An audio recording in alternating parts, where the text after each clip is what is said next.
Hey, what's up, everyone? So I had to talk about an experience I had today. Um, I was called in for a jury duty service, and so I went in, and man, that was such a great reminder as to why I'm so glad that I didn't continue to practice law actively in the courtroom. And the reason is because it's just so soul-sucking. Start to finish, being in the jury process was just a reminder of just um, how much programming there is, to begin with like trying to get jurors to feel good about themselves, like, oh, you're doing a service and congratulations on upholding it, these institutions. I mean, and kind of this Orwellian speak that's trying to instill people with this sense of that they're doing something, anything, that they're doing something other than being compelled through the threat of force to show up and to render some sort of verdict as to someone's life, under the threat of being, imprisoned or possibly worse if they resist. I mean, it's indentured servitude for a period. It's slavery, and they try to make it sound like, oh yeah, your service. Yeah, last time I checked, someone who did something as a service to somebody uh, doesn't get threatened with being thrown into a cage for contempt of court when they do that. I mean, so just to start, it's like, oh my God, dreary statist language throughout the day. But then just watching everybody and just seeing how miserable everybody is, and how much people are missing work and other things they have to do. And to me, that is just the most obvious evidence of a system that is so antiquated and not up with the times and with markets that it just goes to show how backwards the justice system is. Because some people want to hold up the jury system or like this like peer review process as this unassailable thing, like, oh, that's like the backbone structure. But nobody ever thinks about who are the people that are actually getting brought into jury service. What are they analyzing? What's their experience? What do they have going on in the background, and so on and so forth. They're all human, they're all flawed, they all fall into the same kind of metric that you'd have on the average, just pulling in people. There are people there who were well educated. There's one guy from MIT who was an MIT engineer. There's people who were probably near homeless. You had a hodgepodge of people, but there was no actual inquiry into the effectiveness of rendering an accurate decision. And certainly, being a layperson and being in the position as a layperson, being forced by the judge to say, "Oh, you're only supposed to decide on the facts as pertains to the law as I give it to you." Okay, well, the lay people are not exactly well versed in thinking about the law and language and those types of bigger constructs. The average person going in there and hasn't exactly fleshed out all the philosophy and ethics behind everything they're doing, and the accuracy of those laws and the backgrounds of those laws. So I mean, it's just a big sham. It's just a big joke because the people who are doing this, as much as they can kind of control the information, trying to say, hey, only look at the evidence the state gives you. I mean, that doesn't really help to bring about accurate justice as far as knowing for sure who actually committed a crime and the actual punishment, being accurate. It's all just a show. It really is just a show, and that's how come some people just have judges that render things.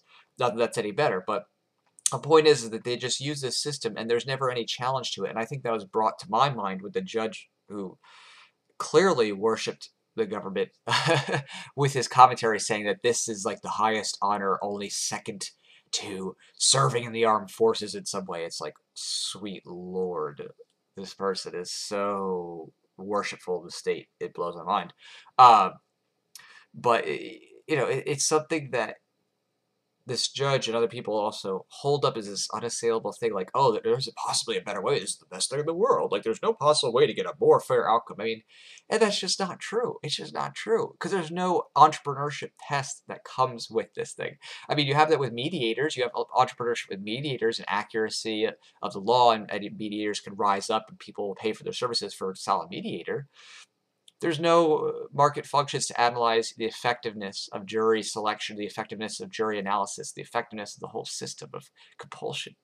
And it's just not. I mean, you could think of a million different ways that it could be better or improved, from a system that involves, paying jurors more than just maybe $15 a day about for most of them, and taking away from, possibly losing a lot of money or losing, other important duties or responsibilities. I mean, it just boggles my mind that, sitting in that position again and being there and be like, oh my gosh, these people actually think of this as like the ultimate. It's like as if they're stuck, in the in like the 18th century, and they're looking at the horse and buggy and saying this is the best thing that ever was. Like, how could you possibly disagree with the horse and buggy? And meanwhile, all civilization's up to cars and planes and automobiles and trades, whatever. That's what I see as far as the justice system. The justice system itself, from start to bottom, start to finish, top to bottom, is just as antiquated as far as thinking about how do we bring about the most satisfied people who are giving the most satisfied or satisfactory responses in terms of, at a very minimum core. I don't want to go into the sentencing part. I don't want to go into like the justice aspect as far as outcomes, but at least just for the accuracy part, the accuracy of determining whether or not someone is truly guilty of a crime. We're using the same kinds of mechanisms. I want to say we loosely, not really we, but like the government is using these mechanisms that are so antiquated as far as thinking about how you can increase and improve eventually, because they're just tied to this old model, and continually using this old model of, oh, well, let's just randomize who we pick and force them to come into court, regardless of mental ability, or regardless of language ability, regardless of ability to analyze evidence or intelligence or understanding of the court process. I mean, there were so many people there who couldn't even speak English. There were people there who just clearly did not want to be there. And if they got picked, it'd be a bad time. And I think the prosecution and the defense did a good job picking people who probably wouldn't, pitch a fit and would go along the ride at least. But it was just one of those things where it's just like, it's literally like watching, I don't know, you could say like beheadings as a form of punishment or something like that, where it's like this concept is just so antiquated. It's just the modes about which they're doing these things is so intellectually foreign and so ethically backward, from inception. That is the inception of, oh, how do we get our justice? Oh, well, let's threaten people with force to come in and judge somebody else, and we'll throw them in jail if they refuse. Start with the fine, but of course the fine leads to, if you don't pay that, then they come after you. You get a warrant. You don't do that, they, drag you to court.